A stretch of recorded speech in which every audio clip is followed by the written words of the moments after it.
le point d'orgue en quelque sorte d'une tournée de 4 jours qui m'a conduit de Libreville à Luanda puis Brazzaville jusqu'à vous, Kinshasa.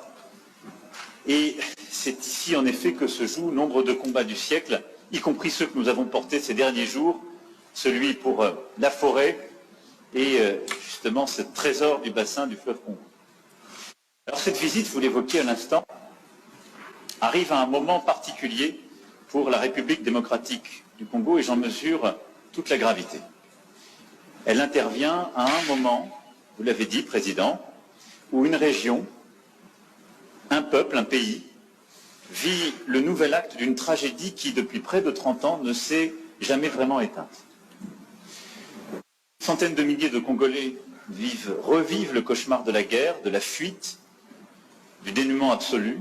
Une ville, Goma, est à nouveau sous la menace d'une rébellion qui emprunte de nouveaux acronymes, aujourd'hui le M23, mais dont le visage et les soutiens extérieurs et l'agenda sont connus. La France ne s'est jamais résignée à une soi-disant fatalité de l'histoire et à ce que l'horreur de la guerre puisse se répéter. Parce que la guerre qui revient, c'est ajouter des morts aux morts et des drames aux drames.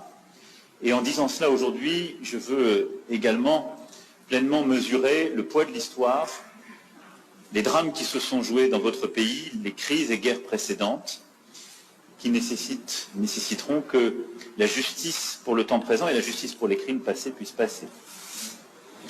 Face à une histoire dont le nombre de victimes équivaut à celui des guerres mondiales que nous avons vécues, la France ne prétend pas, et je ne prétends pas avoir seule une solution.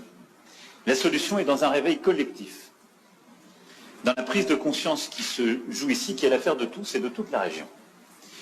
Et aux crimes et aux tragédies qui se déroulent sous nos yeux, nous ne devons pas ajouter l'oubli et l'abandon.